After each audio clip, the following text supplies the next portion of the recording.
All right. Seeing in the spirit. What do I mean? Well, sometimes after you get saved, even sometimes before you get saved, you will see things with your eyes wide open, and it's going to be in the spirit realm. Like with me, I've seen different colored lights at different times, and they've meant they've meant different things at different times. And let me explain what I'm saying. Long time ago, when I was into New Age and shamanism and whatnot, I'd occasionally see lights, and I would receive an impression that is an interpretation of what it meant.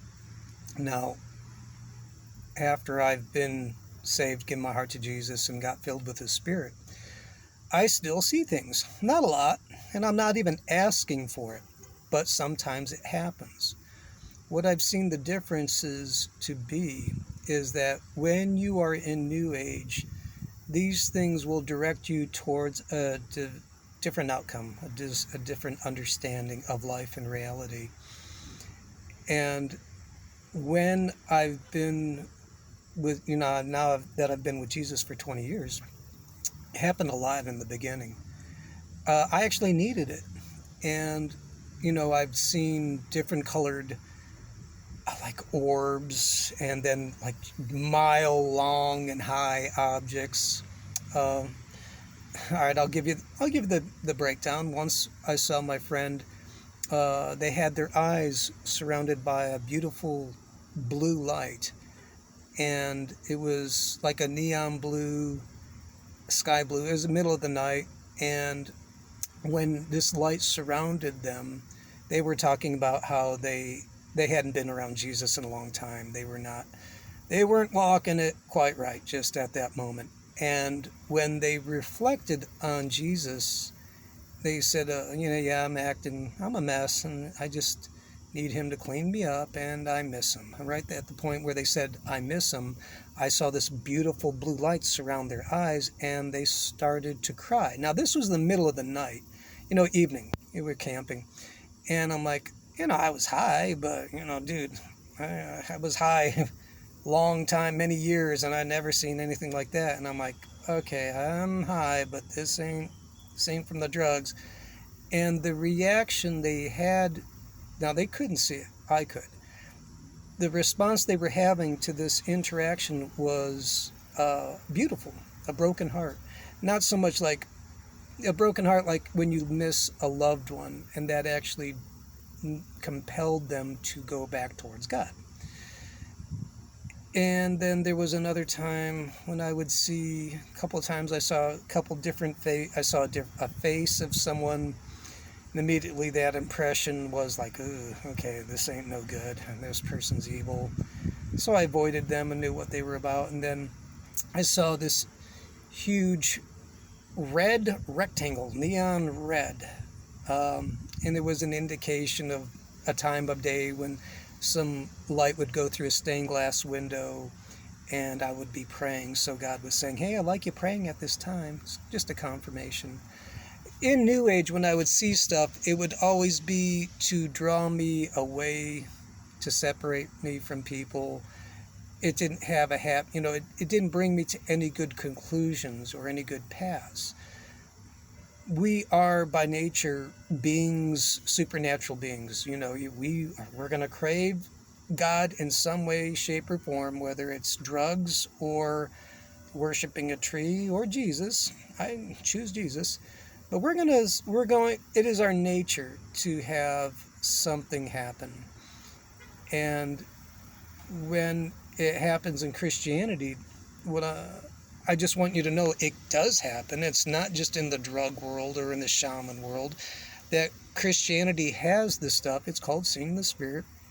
And then, I've had just recently, I was at a Catholic church. I like them. I've been hanging out with them for several years. I'm kind of, it's a great place for me to pray.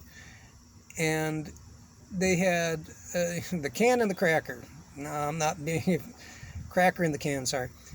I'm not trying to be mean or rude. It's just a joke. I think they call it the monstrance. It's where they'll put the cracker, the host, the wafer, to be displayed in the sanctuary, and people will it's the body and divinity of Jesus, so they reverence it and respect it. Aside from that whole, we're not going to go read the book of Galatians, we can talk. But so I'm like, all right, I'm gonna check this out. I like the contemplative moment. It's a prayerful moment, and I can engage God, and I'm thinking about God in the back. And all of a sudden, this one priest, he's holding up the, I think, monster, whatever, the gizmo that holds the cracker. If you're Catholic, dude, we're cool. I don't know the words, but I know, I'm respecting what they're doing, and I'm looking at this, and I'm seeing this blue orb above this thing. Now, this isn't just a momentary flash where you catch something. I'm like, okay, I'm paying attention. Something's going on. I've seen this blue before. It's angelic. And I'm like, all right, this is interesting. So God's talking to me. Am I Catholic? No. Am I against him? No. Is the game afoot, and for me to understand and take something apart? Yeah. God's inviting me into it. The way you'll know the way I know if something is angelic, if I'm seeing something, does it lead me towards something biblical? At this point, yeah. So, you have to discern good and evil. We develop our senses, the Bible says, to discern good and evil. Part of our senses is sight. You will see things. Don't be surprised. Allow it to develop. Now, just because you see something doesn't mean you have to take it hook, line, and sinker, but don't flush everything down the toilet. Just say, well, that's all demonic, or that's a lie. You're missing the boat. Sorry. No, I don't need, how do I want to put this? It is part of who we are. I don't crave it, but I do not reject it. If you're experiencing it, read the New Testament. Understand the will and nature of God. See how this thing lines up in your life. Ask God for the interpretation. Understand the impressions you're getting. It is part of your dialogue with God. Let it develop, and know that God will give you the answers in time. And it's pretty fun. So, you can see in the Spirit. You can ask Him for a gift. Nothing wrong with that. Discernment of spirits. Don't know how it's going to manifest, or just ask Him what this is all about. And if it's already happening, I hope this helps a little bit. There's a book, Growing in the Prophetic by Mike Bickle, I can suggest. That's a good book on seeing.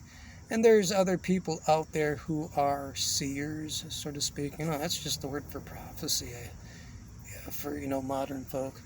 So, with that, that's what's going on in my life. What's going on in yours? Hope it's good.